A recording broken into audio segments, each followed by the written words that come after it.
and welcome back to Scottish Independence Podcasts. Fiona here. We've got a bumper edition for you this week. We've pulled out all the speeches from the Believe in Scotland rally in one handy episode. So knock yourselves out. Recorded on location in George Square on the 20th of April. And in the interest of time efficiency, I've removed preamble comments from what a fabulous day it is and how sunny it was, but take it from us, it was a glorious day. Good afternoon, ladies and gentlemen. Welcome to the first ever Believe in Scotland March and Rally for an Independent Scotland hosted in Glasgow. Please welcome Kane. I was very pleased to be asked to do this, very proud, because I've been standing in George Square arguing for independence for about 30-40 years of my life. And I wanted to say, I wrote an article for the National this morning. Don't worry, I'm not going to recite it. But it was an attempt to kind of ask myself, in the midst of dire headlines, in the midst of an oppositional media, why did I think independence was an excellent and admirable and desirable idea? And I've just got three things to say in my remaining 3 minutes, so it'll take a minute for each. The first thing I dug into, and I realised I stand on this ground no matter what happens with the independence movement, is independence is a peace project. It's interesting, if you read a lot of magazines and you read a lot of opinion editorials, because of various geopolitical manoeuvres, people are starting to worry about the bomb again. Do you know what? The bomb never went away. I was reading a book, there's a woman called Annie Jacobson who's brought out a book called Nuclear War, a Scenario, and she reminds us that as soon as the Americans observe the flare of the rockets in Russia, the president has 6 minutes to decide when to react. We've been living that way for 30, 40 years. It's insane. And any country, any politics, any territory that has an opportunity to react against that should take that possibility. The moral core of independence is what? Is anti-Trident. So to me, that is the number one reason for independence, is to save the planet. No small ambition, I'm sure you agree. Second thing is, I think that Scotland, we know we're very, very proud of our sustainability, our natural resources, our renewable resources. It's good we can try to make a business out of it. We can do industrial policy about it. We've got lots of business perspectives on it. But you know what? Trouble is coming down the pipe for climate. There is stuff baked in that we're going to have to deal with for the rest of the century. And you know what we've got the opportunity to do in Scotland? We've got the opportunity to build a society, an eco-civilization that's ready for it, that's prepared for it. What is it that we do in Scottish politics? We invent things, we innovate, we try things out. We have the biggest possible challenges when it comes to environmentalism. We're doing it, but we should do it even more intensely. We should be the eco-nation that other nations inspire. Again, second thing I thought about independence, what do I believe that independence is for? Independence is about dealing and coping with the future. We know, I've just mentioned the environmental perspective, but you know, we've got machines, artificial intelligences, biotech coming down that's going to challenge our jobs, is going to challenge what we think we do, whether we do routine, whether we live an extra 30, 40 years because the biologists have figured out how to extend the lifespan. We actually have on one side the limits of the planet, and on the other side, the unlimited nature of technologies. Now, what can you do in a nation? What can you do in a democratic nation? You can decide what to do about what happens in your own country. And that's very much the case when it comes to technology. With the future's coming at us, what's the best way to deal with it? What's the best way to deal with the future? Correct, independence. Third thing, and this is my final point, I could have picked a better day to come to stand and speak in front of a square full of independent supporters, because I don't think our political classes, our party political classes, are serving us very well no matter where they are. So the one thing I realise about independence is that it's not just independence from above, it's independence from below. In order to be independent, you have to start being independent. And it's so fantastic to see all the different groups, all the different interests And this week and in 2 weeks' time, is again in the same place. I don't care how many demonstrations it is. We see each other and we see each other's power. And their power is from the grassroots.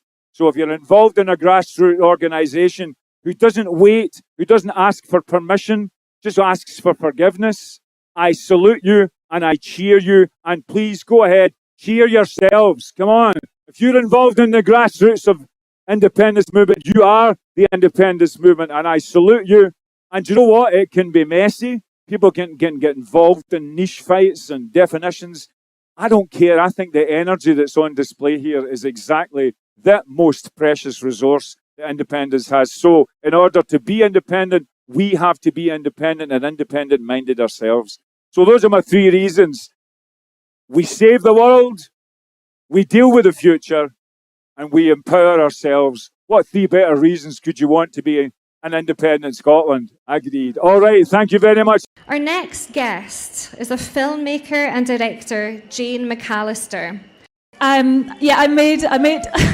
filmed the lead up to the 2014 independence referendum through the perspective of my family in Musselburgh in East Lothian. And I didn't really mean to make the film. It was fairly tricky. I was actually heavily pregnant at the time, and I wouldn't recommend anyone make a documentary like that. It was full on, and yeah, I couldn't get any funding, so it's taken me 10 years to get to this point, and I've been touring around Scotland with the film, and it's just been marvellous to speak to people and hear the feedback and share the story. My dad I was filming my dad, and he initially asked me to film some of the meetings that he'd set up for YouTube, and I just was going to help out because I hadn't picked up the camera in a long time, and I got into these meetings and I had a radio mic on my dad, and it wasn't really the speeches at the meetings, as good as they were. I was already on board.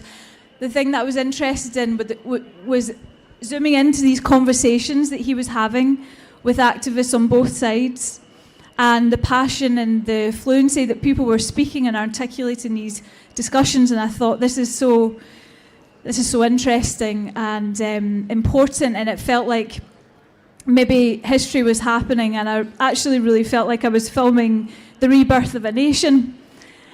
I don't want to spoil the ending of the film, but I couldn't make it happy. Well, yeah, there's sadness, but actually going around and sharing this story, what I've found is people find the film completely uplifting, because what it is a record of what we all know happened in the summer of 2014, which was the sheer embodiment of hope and joy, and it happened here in George Square, and people were dancing and singing and coming together and believing in a better future.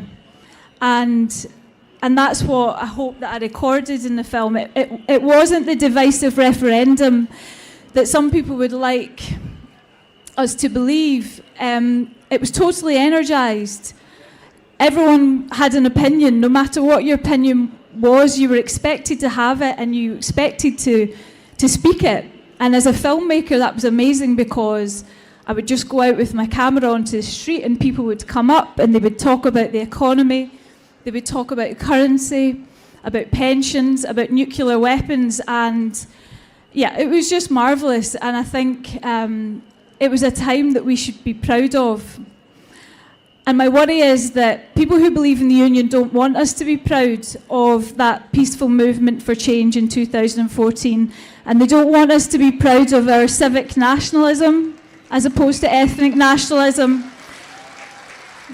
And they don't want us to be proud of our moral cause, our socialist values, and our distinct Scottish culture. And the reason they don't want us to be proud is because when we're proud, we're confident, and we know where that's going to lead.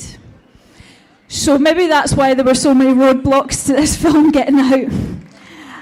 But yeah, it's called To See Yourselves, and I think that's what it does. It holds a mirror up to society, and that's what culture and art should do. It helps us understand ourselves, And the thing that observational documentary can do, this is not talking heads, this is people on the street, it's natural action happening, and what it does is what news reporting can't do and what social media can't do, it brings empathy into the debate. And one of the best pieces of feedback I got was in the screening in Cromarty, where an Englishman said to me, he moved up 3 years ago with his family, and he said, I never understood the desire for independence, and now watching the film I do.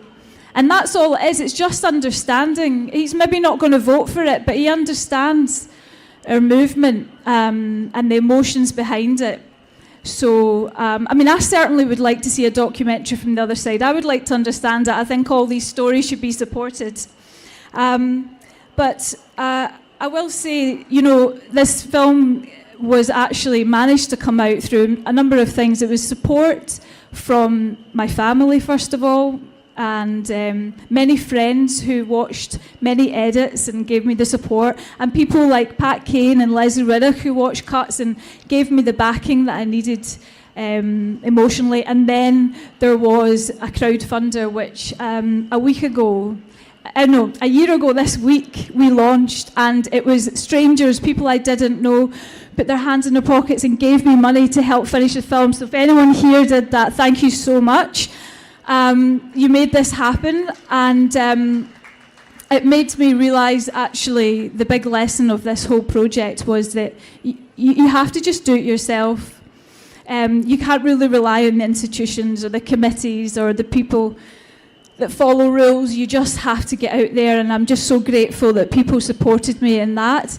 And to that end, we hope that you will help us distribute this film further. So we're releasing it now to groups to screen and take it into your communities. And actually this weekend, I've released the film for free. It's online. And you'll see there's a QR code here. And there's another one somewhere. If you scan it, you can watch the film tonight or tomorrow. Check it out, and then there's links on that QR code where you can connect with us, and we can help you work your way of showing this film. So I hope you enjoy it. You might cry, but I promise you'll laugh as well. It's your story too. Thank you so much. Our next speaker is trade unionist Gordon Martin. It's a policy of my union to work for a socialistic order of society. And that's why I believe in independence. Because under the failed Westminster governments of any Tory colour, whether it's Tory blue, red Tory, or any other colour of Tory, we will have child poverty, we will have pensioner poverty, we will have homelessness, we'll have drug and alcohol addiction problems. Now, we need to break that vicious social circle, and I believe the only way we can do it is through Scottish independence. And can I also say, it's fantastic to see our comrades here with the Palestine flags. Ceasefire now! And it's also good to see the Scottish Government have the courage of their convictions to at least demand a ceasefire for day one, and not like the windbag Tories at Westminster, hedging their bets, back in Israel, back in genocide. Absolutely disgraceful. And let's hope they pay the electoral price very shortly. However, we kick out the blue Tories, we may very well end up with the red Tories. But don't lose hope. Let's keep fighting for independence. Let's keep fighting for social justice. And to have social justice, we need social policies. We need an infrastructure policy. We need integrated travel. We need all these things. And to be honest, the Scottish Government could be doing more with the current powers they've got. So we need bold and transformative policies for the current Scottish Government that will enthuse people like you to vote for independence. Weak and managerial policies don't bring votes. So we need to bring back the spirit of 2014, where the people in the schemes right across Scotland were the people driving us forward to independence. That's where we need to get back to. We need to stop tinkering about with policies that suit the middle class and the middle class alone. We need policies that drag everybody up. That's the game we're in. We need social policies. We really need socialist policies, but we're not going to get that for the SNP. So we'll take social policies as a starting point and we'll work for there to build a real country we can all be proud of. A country that takes its place in the international stage, that demands ceasefires in Gaza, that demands an end to the aggression and the genocide, and that demands people are treated as human beings right across the globe. That's why I want independence. You know, I don't want to be a generation that passes inferior conditions, social conditions onto my kids. That's not the natural order of things. The natural order of things is that my kids should inherit the earth, a better form of the earth than I inherited from my parents. And that doesn't come easy. And as our union rule book says, to work for a socialistic order of society. So that means it's not going to be easy. But demos like this send a clear message to the rotten government at Westminster, the rotten clique at Westminster, and in my humble opinion, the rotten opposition at Westminster, that the people of Scotland aren't going to stand for it. The people of Scotland demand an end to child poverty.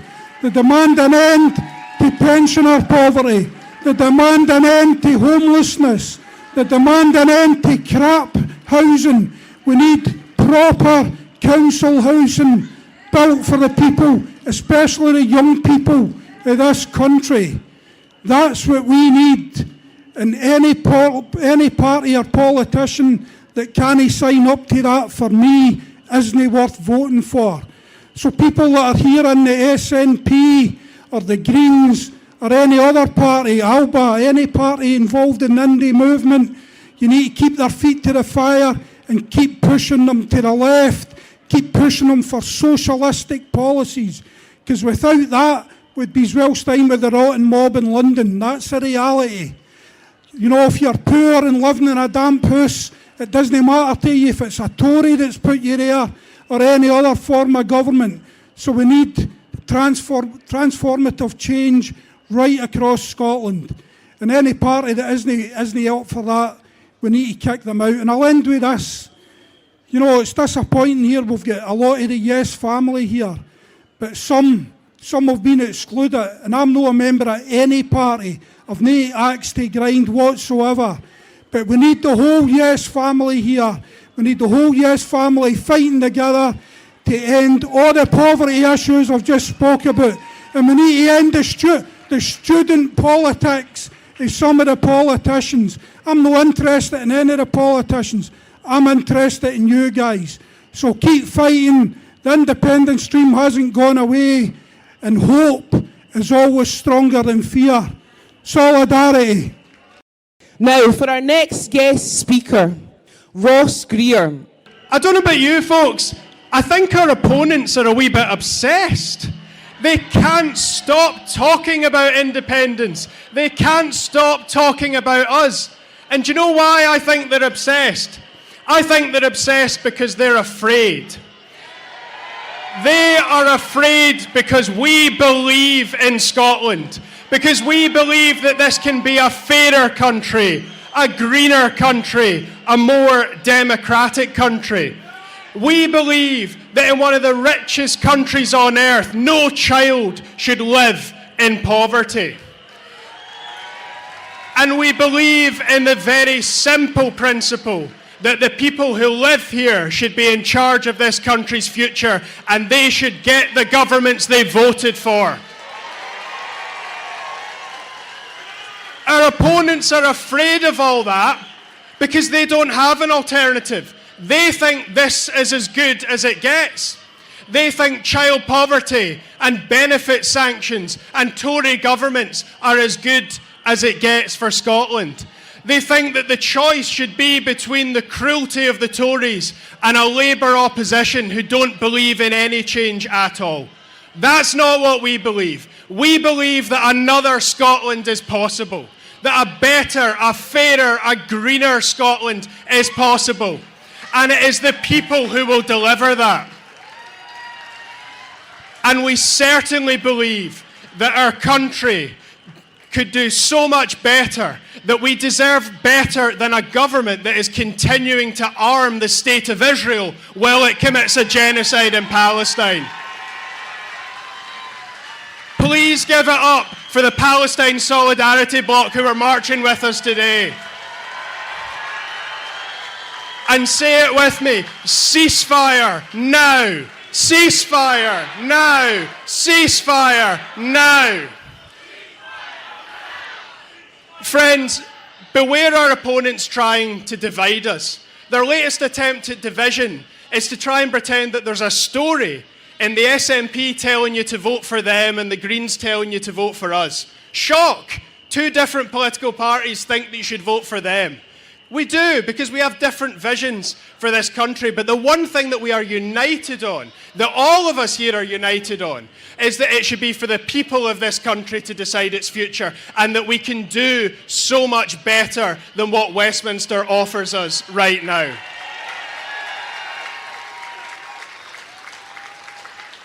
And as the Green Party, we know that independence is critical for tackling the climate emergency. It's been a difficult few days for Scotland's climate ambitions. The targets we set, those world-leading targets, they were set by all parties, including the Tories, on the understanding that the UK government would cooperate with us. But they've not. They've ditched their own climate action, and they've cut Scotland's infrastructure budget by £500 million this year alone. That's why on Thursday, the Scottish Government announced a massive new package of climate action to get us back on track, to play this country's full role in tackling that global crisis, and to protect our world-famous natural environment here in Scotland. That is what you're getting from this pro-independence majority government. Friends, the strength of our movement is not in everything that we agree on, I think. It's actually in our disagreements. It's in the range of visions that we have for an independent Scotland. We are united in the belief that it is the people who live here who should make that decision. But we all have a different vision for what that should look like, and we simply want to live in a democracy that allows us to make that choice. The Scottish Greens are proud to play our part in this movement. We are proud to march and campaign with you. And I am more confident now than I have ever been that we are marching towards the day where Scotland's future is in Scotland's hands. Thank you all so much for coming. Iona Soper writes and presents for Secure Scotland and works at Solidarity against neoliberal extremism. My name is Iona, my pronouns are she, her, and I believe that Scottish independence is inevitable. And that may be the most optimistic thing I've ever said. I'm mostly conscious that I don't have much time, so just take the optimism, savour it as it passes you by, because it's the last you're going to get from me. I want to talk about what happens after we attain our freedom, because for me, it would be a colossal own goal for Scotland to gain our independence, only to replicate on a smaller scale the policies that we've freed ourselves from. The policies that privatise everything from human welfare to climate action, policies that do not serve the people. And I think this speaks on a number of issues, whether that's the way we organise our housing or our health or our immigration. But I've been invited here today to speak about a subject that none of us can ignore right now, and that's war. I've been a vocal member of the anti-nuclear movement for about 8 years, and the independence movement has been a consistent stronghold for us, as well as a vital part of our strategy. Our independence offers us the unique opportunity to disarm a nuclear state from within, supported by the 70 countries that have already ratified the United Nations Nuclear Ban Treaty. Our rejection of weapons of mass destruction is a key part of us forming our own international identity, and our Parliament's commitment to it is to be commended. Our stubbornness can be a flaw, but it's also one of our greatest strengths. But it doesn't take us far enough. Everyone here today is aware of the ongoing genocide in Gaza, the destruction of hospitals and targeting of aid convoys, engineered mass displacement and widespread famine, the highest daily death rate we've seen in any conflict of my lifetime. In Yemen, over 21 million remain in need of humanitarian aid. More than 4 million children are not in school, and over half of this number are suffering from acute malnutrition. In Ukraine, where schools and hospitals have also been targeted, 6 million have fled, leaving 4 million internally displaced. Now, last year, I was part of a Scottish delegation to northeast Syria, where I witnessed the legacies and realities of war following the Syrian civil conflict, the subsequent occupation of the Islamic State, and the current aggression and occupation of the Turkish. Rivers are dammed up and water sources are contaminated. The desertified landscapes are bare of trees. Electricity, when available, is tightly rationed. All cars have their seatbelts removed so that you can always make a quick exit. We see under-resourced resettlement and refugee camps. We see under-resourced prison camps, mass graveyards for the fallen, and orphanages for children with unique ailments from exposure to chemical weapons. This is what war looks like. It is not problem solving. It is not international relations. It is a humanitarian disgrace. The leaders who seek to enact their dominance in this way believe that they can do so with impunity. The British government affirms this belief on the geopolitical front, offering the bare minimum or less in terms of international solidarity, but critically, at least in the cases of Israel and Saudi Arabia and Russia and Turkey, the UK government has actively profited from the sale of arms production and export licenses to these nations. How can we expect a parliament that runs its own government as a business model to make decisions along ethical or humanitarian lines so long as they maintain this conflict of interest? And how can any nation that wants to operate in this way call itself civilized? Scotland is not immune.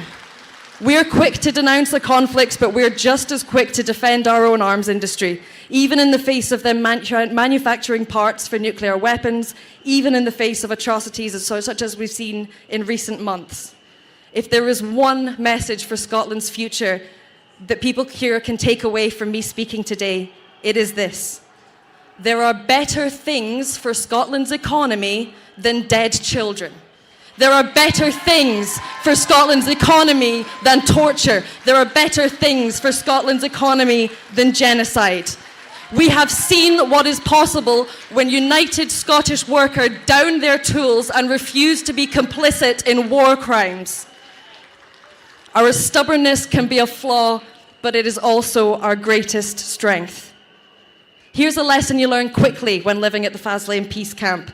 Self-determination comes with responsibility. An independent Scotland must make a clean break with all forms of British imperialism. Opposing nukes is great, but it's not enough. We must reject the industry of arms for profit and diversify those skills, technologies, and workforce to support other key industries. Our independence should not isolate us internationally. Rather, it is a chance for us to finally shake hands with other nations with our wrists free of shackles and take accountability for ourselves. It's a chance to develop a model for a Western nation that acts not like the bully in the playground, or not like the pompous kid who broke the vending machine so he could sell sweets at an inflated rate, and not like the kid who stands by and accepts these behaviours as inevitable. Scotland deserves better, and the world deserves better from us. Thank you. Our next speaker is Richie Venton. Friends and comrades in the struggle for independence, the Scottish Socialist Party is proud to have been the socialist wing of the independence movement for the past 25 years, and we believe that workers, trade unionists, young people, pensioners, the unemployed and others on benefit all need to be shut of the rule and ruin of this country by a Tory government that never got a majority for the last 69 years in Scottish elections.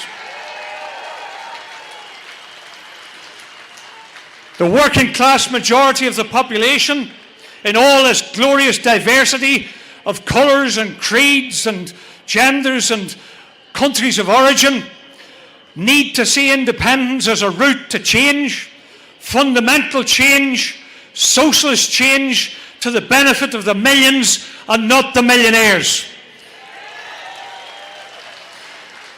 the benefit of the proverbial butchers, bakers and candlestick makers, and not to the benefit of the 20 families in Scotland that own more combined wealth than 1.7 million of our people in this country. Our goal of an independent socialist Scotland is to enforce a radical, fundamental and irreversible transfer of wealth and power away from the rich to the rest of us through measures that immediately match people's needs.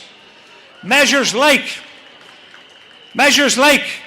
a minimum wage in today's money of £15 an hour for everybody over 16, with equal pay for women. Measures like a 4-day week for 5 days pay as a first step to harness the marvels of science, to liberate the working class from drudgery and free them up to run society. We want voluntary retirement at the age of 55 instead of being compulsory into working for a pittance till you drop.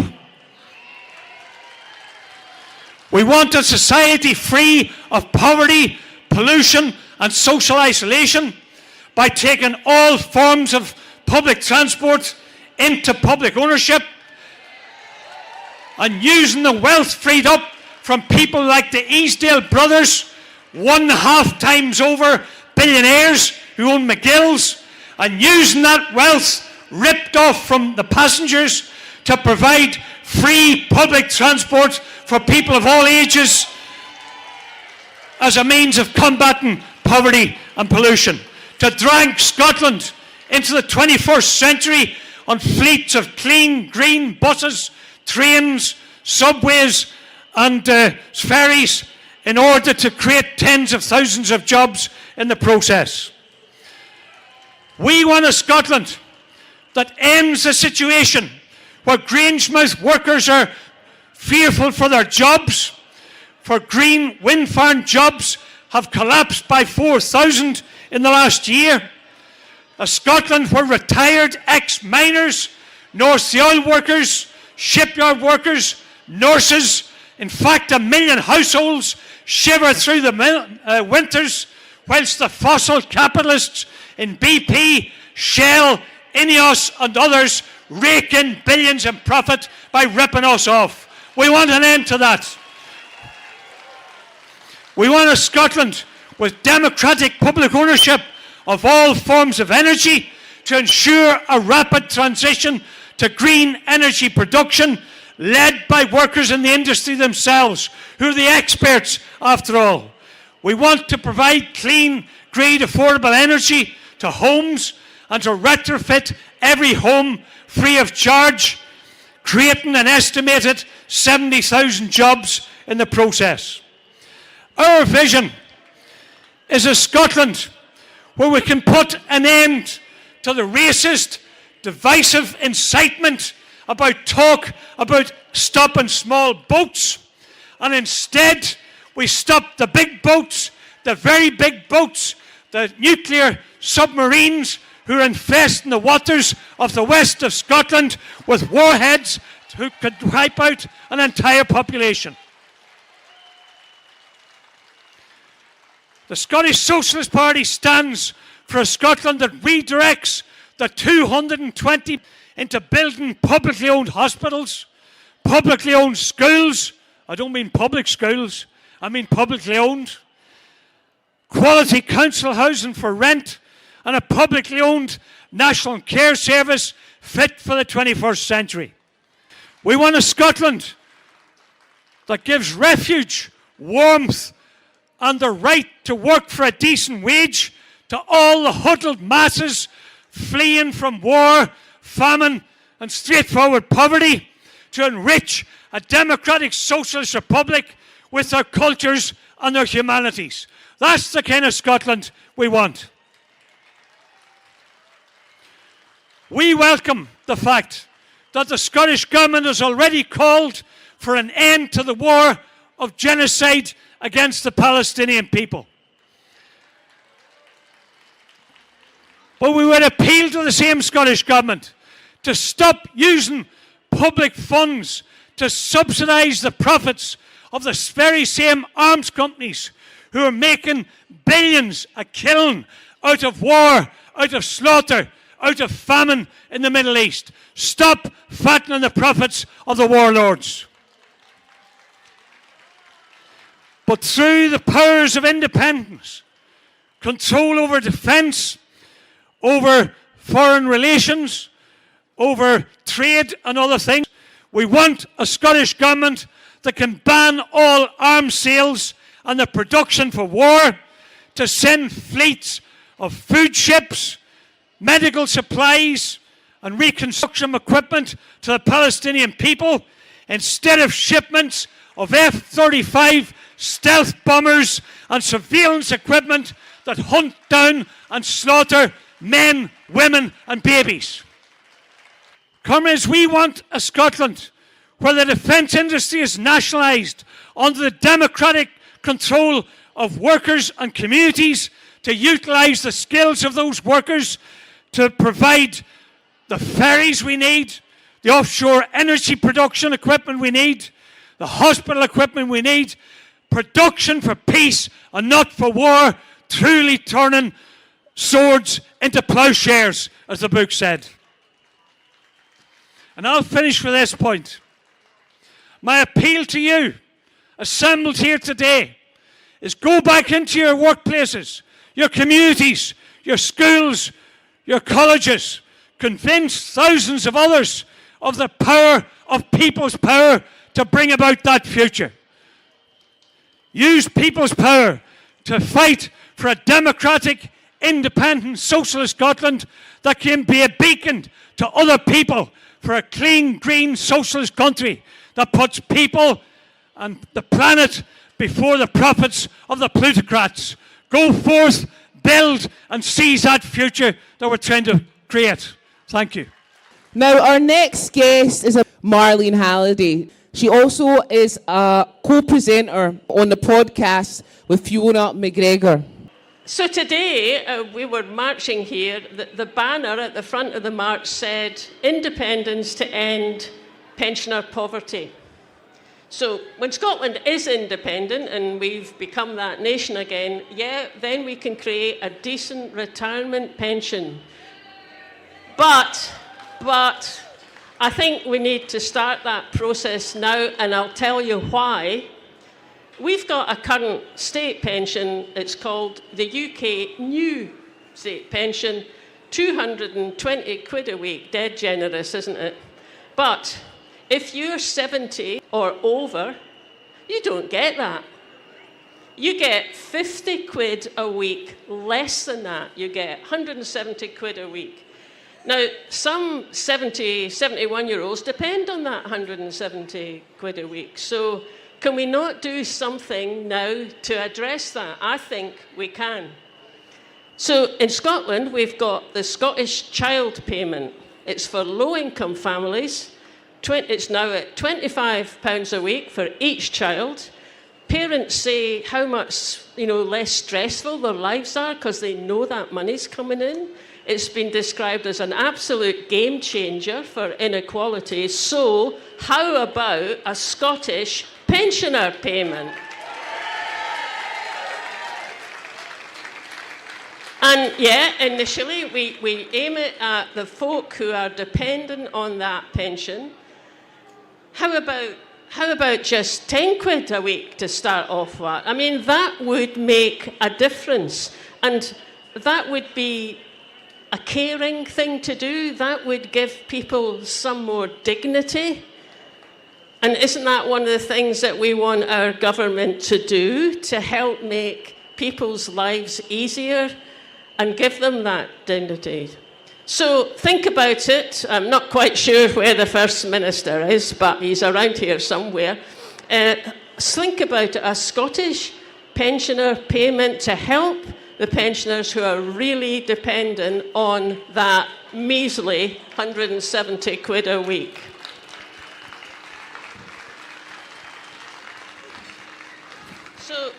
The other thing that was on the banners, of course, is about independence. And I have to say that people my age, we're not convinced. Now, some of us do quite a lot to try and convince more folk, but we haven't managed it yet. For every pensioner who wants Scotland to be independent, there are 2 pensioners out there who want to stay in the UK. But for those of you who are 16, 25, 30, for you it's completely the other way round. More than 2/3 of you want Scotland to be independent. So look, well done, guys. So listen, we need to start talking to each other. Folk my age need to start talking to you and vice versa. How about we set up some sort of cross-generation conversation project? And, you know, in Ireland, when they were making changes to their constitution, just imagine, they've got a constitution. It's written down. They can make changes to it. But the young folk phoned up the older folk, and they helped them to come round to what the changes that they were wanting to make. So, yeah, if you're in that younger age group, yeah, of course, talk to your grandparents, but talk to your grandparents' pals.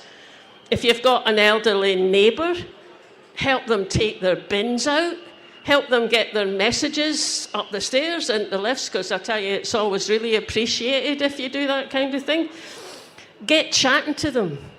Tell them why Scotland being an independent nation is important to you. Tell them what a difference you think it would make to you, but also tell them what a difference it would make to them. Point them to Pensioners for Indie Groups. Point them to our website. And when you've had a go at that a few times and you've found out the kind of things that can persuade older people, well, then you need to get your message out to a wider audience. And at that point, get in touch with me. Come and talk to us at Scottish Independence Podcast, or talk to the Broadcasting Scotland people, or write something for the National. So we need you younger folk to give folk my age a nudge. Just persuade some of those maybes aye, maybes no pensioner to give your futures a bit more weight than they are doing at the moment. And then listen, in return, we're going to give you a nudge, because you younger folk, yeah, you're convinced about independence, but you're not so good at actually going out and voting for it. See us, we're really good at going out for vote for it. We've got long memories. We can tell you why it's really important to go and vote if you want to change things, because I'll tell you, we've seen some pretty awful people getting elected down into Westminster over the years, particularly a certain woman Prime Minister. So you persuade us about a bit more and give us a nudge about, you know, why independence is so important to you and what your dreams are about it, and we'll give you a nudge to go and vote. So those 2 things, Scottish pensioner payment and cross-generation conversations. If we do that, we'll give the polls a wee nudge. And then we can give them another wee nudge. And at some point, hopefully not too far away, we can come here and we can really celebrate. James Robertson is a poet, novelist, short story writer and editor. I'm going to read you one poem. It's called A Shortbread History of Scotland, and it's very easy to follow because it's entirely in cliches, and it goes like this.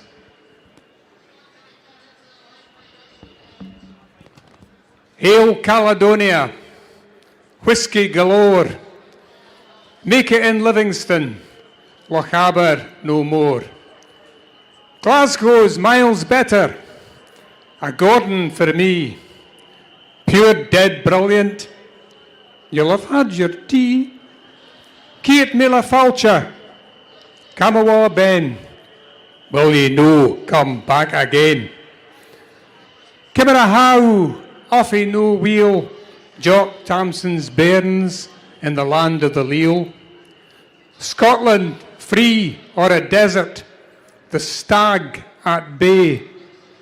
Pay no poll tax, Scots wha hae. Lead on, Macduff. That wasna me. Up with the bonnets, a bonny Dundee. A parcel of rogues, the thin red line. Granny's heeling hame for Auld Lang Syne. Haste ye back, come on, get off. Muckle fat sumph, stupid wee naff. Here's to us, was like us, made from girders. Lovely biscuits, there's been a murder. The blood is strong, Dunsire blue. Where's your Wally Shakespeare now? Thank you. The second thing I'm going to read is based on a phrase that many of you will be familiar with that comes on at the end of the 6 o'clock news or the 10 o'clock news on the BBC. It's that moment when they have to hand the news on from the London studio to all the other studios around the UK, including to the studios in Scotland. And this phrase, I think, was probably created by a committee that was supposed to find something that would not offend anybody. But I find that it offends me all the time whenever I hear it. And the phrase is, the news where you are. So I'm just going to read this wee piece for you and then make way for the last couple of speakers. That's all from us. Now it's time for the news where you are. The news where you are comes after the news where we are. The news where we are is the news. It comes first. The news where you are is the news where you are. It comes after. We do not have the news where you are. The news where you are may be news to you, but is not news to us. The news may be international, national, or regional. The news where we are may be international news. The news where you are is never international news. Where you are is not international. The news where you are comes after the international and national news. The news where you are may be national news or regional news. However, national news where you are is not national news where we are. It is the news where you are. If the news where you are is national news, it is only national where you are. The news where we are is national wherever you are. On Saturdays, there is no news where you are after the news where we are. In fact, there is no news where you are on Saturdays. Any news there is not where you are, it is where we are. If there is news where you are but not where we are, it'll wait until Sunday. After the news where you are comes the weather. The weather where you are is not the national weather. The weather where you are comes after the news where you are, and after the weather where you are comes the national weather. Do not confuse the national weather with the weather where you are. The weather where you are comes first, but is lesser weather than the national weather. Extreme weather is news. However, weather that is more extreme where you are than where we are is not news. Weather that is extreme where we are is news, even if extreme weather where we are is only average weather where you are. On average, weather where you are is more extreme than weather where we are. Tough shit. Good night. Gordon MacIntyre-Kemp. Now, 10 years ago this September, Scotland had an independence referendum. And I don't know about you, but I think it's high time we gave the Scottish people a chance to correct the mistake we made that day. And none of this 10-year plans or 15-year plans. I don't want to hear anybody else telling me, oh, I don't think it's going to happen in my lifetime, because it can. How about we start a new campaign? How about we say right here, right now, we're starting a new campaign to get a mandate from the Scottish people for Scotland to be an independent nation at Holyrood 2026.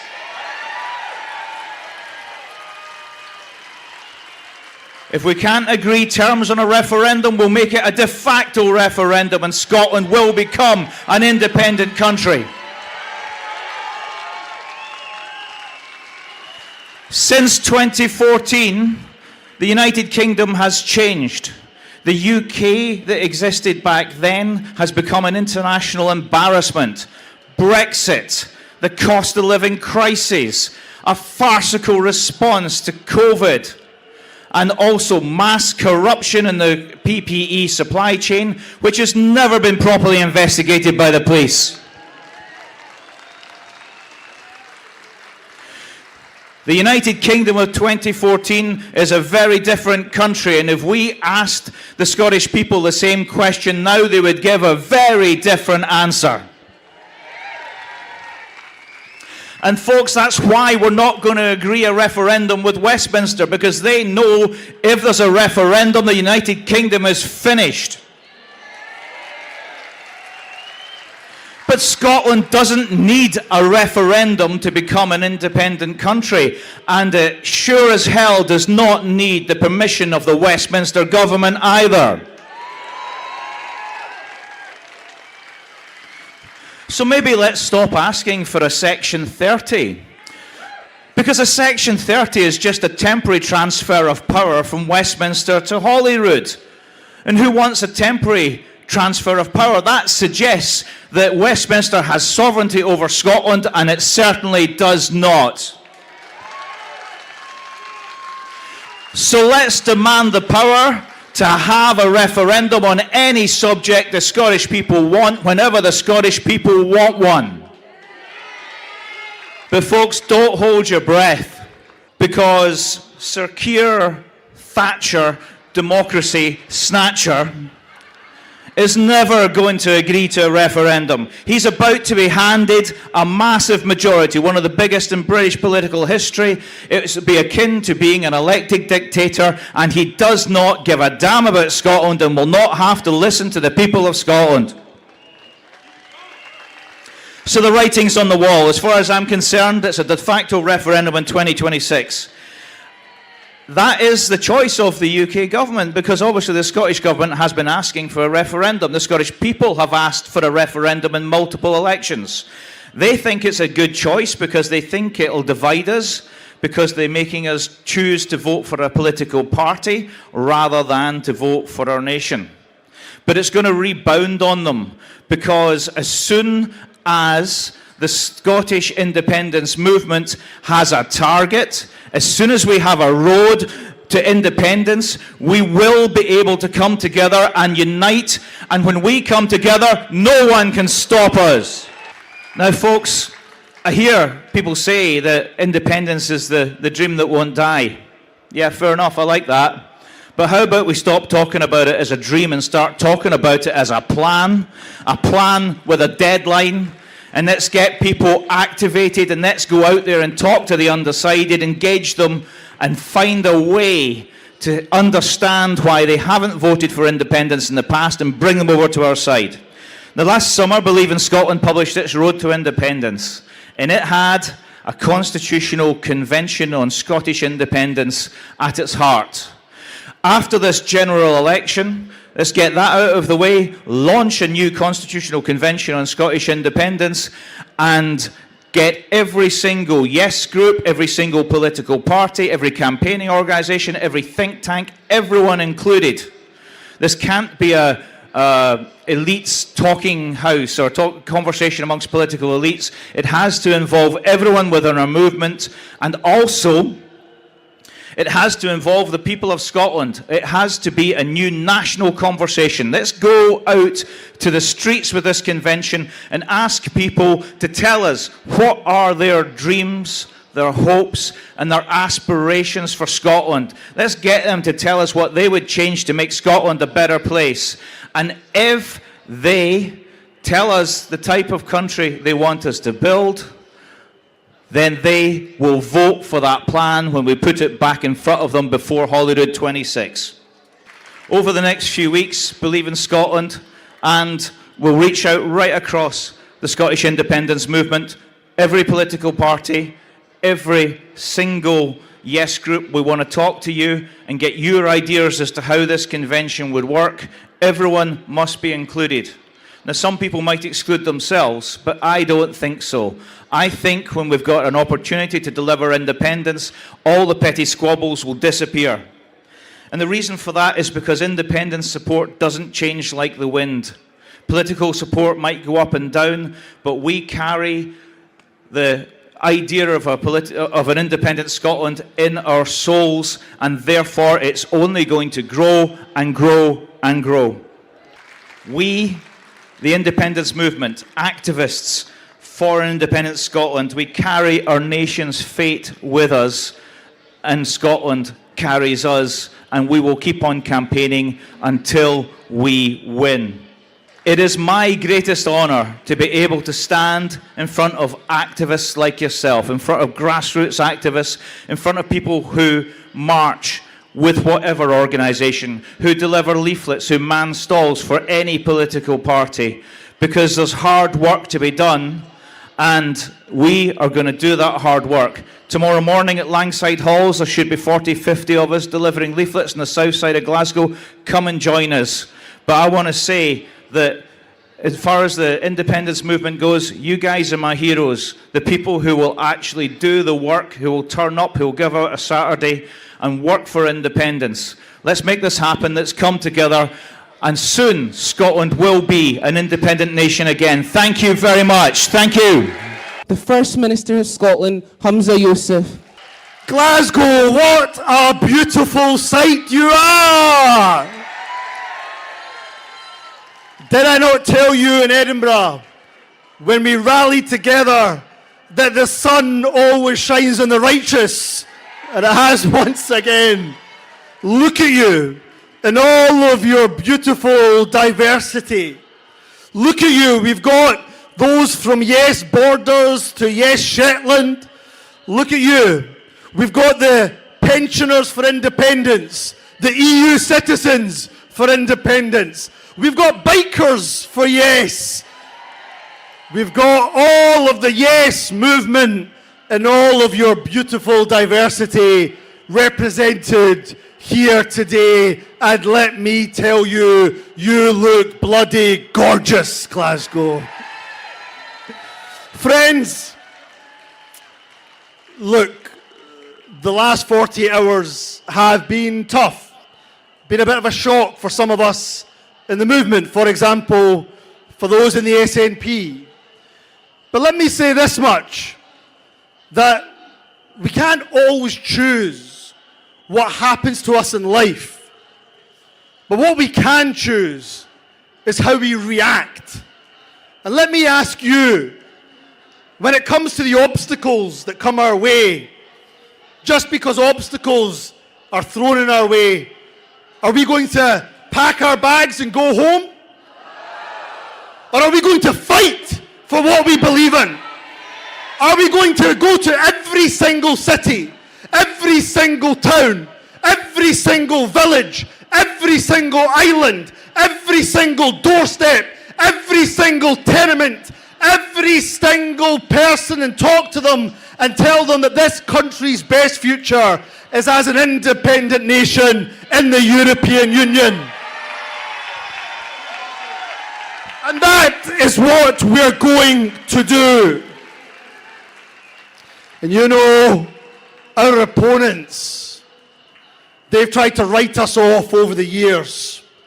It was Lord George Robertson, who said that with devolution, the independence movement would be killed stone dead. And here you are, very much alive. They said, our opponents, they said, oh, you'll never get a pro-independence party as the Scottish Government. Well, here we are. They said, you'll never get a pro-independence majority. And we literally broke the electoral system. And here we are with our partners in the Green Party, a pro-independence majority government. And in the last few days, my friends, in the last few days, they've said the independence movement is finished. Well, you don't look finished to me, my friends. And why? Why do we do what we do? Because we are driven by our values. It is our values that drive our desire for independence. I don't want independence only for its own sake. I see it as a means to a fairer, a greener, more prosperous, more equal Scotland. And if you ever want a demonstration of our values, this very square is a demonstration of our values. How many times have we gathered here in defiance of Westminster rule? When it comes to Westminster, who've created the hostile environment, the Westminster of Windrush, of go-home vans, the Westminster who wants to deport asylum seekers to Rwanda, have we not come here time and time again, not in our hundreds, but in our thousands, and we've said loud and clear, refugees are welcome here.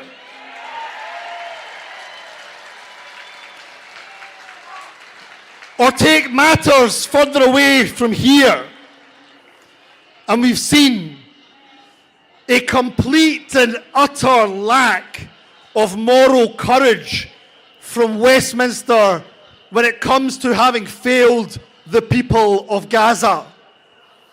And is it not the case that week after week after week, the good people of Glasgow have come to this square to say to the people of Gaza, you are not alone.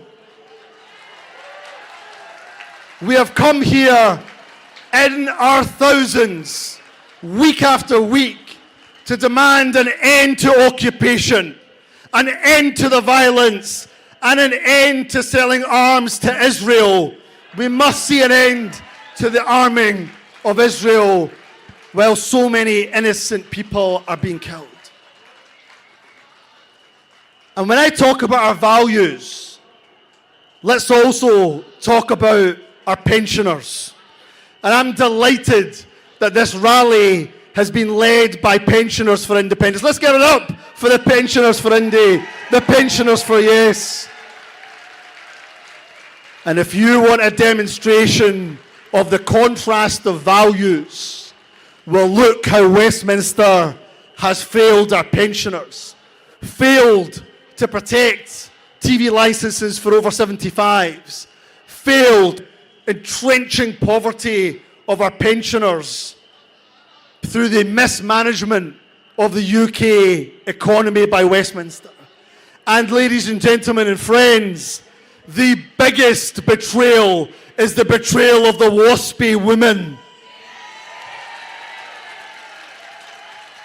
And we stand here as a movement to say to each and every single one of those women, my mum included by the way, that we will stand with you in your fight for justice and your fight for compensation.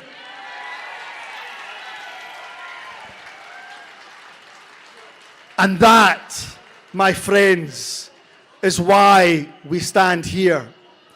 And that is why it is so important that we are all here united for that cause of independence. That's why I was so delighted, as you heard from Gordon, to work with Believe in Scotland, to work with the Green Party and the SNP all together to lay the groundwork for a constitutional convention. But be in no doubt, my friends, the cause of independence, regaining our nation's independence, will not be won by politicians. It will be won by the people. It will be won by you. And my friends, it is the last yards that are the hardest. It is the last hard, that it will be through our hard work, through our perseverance, that we will regain our country's independence. And we have to. We have to. Because every day that goes by, broken Brexit Britain is squandering the potential of land. Those who unfortunately have passed on and didn't get to see independence in their life, we owe it to those giants, the Margot McDonalds. We owe it to the Winnie Ewings, the Neil McCormacks, the Bashir Ahmeds, the George Leslies. We owe it to every single one of them, and to those generations who are yet unborn. It's for us to finish the job. That job that was started by our brave countrymen and women, not decades ago, but centuries ago, as they stood in defiance of Westminster rule. And they said that no man has the right to halt the progress of a nation. That was what they said. And I believe, my friends, that if we are driven by our values, if we are, and put at the centre of our campaign, love, compassion, empathy, then I don't doubt that we will achieve our nation's independence. So friends, believe, let's work harder than ever before. And my goodness, what a prize at the end of it. I promise you, if we do that, we will win and regain our nation's independence. Thank you very much. God bless. Well, thanks for listening, everybody. Hope you found some inspiration in some of those speeches.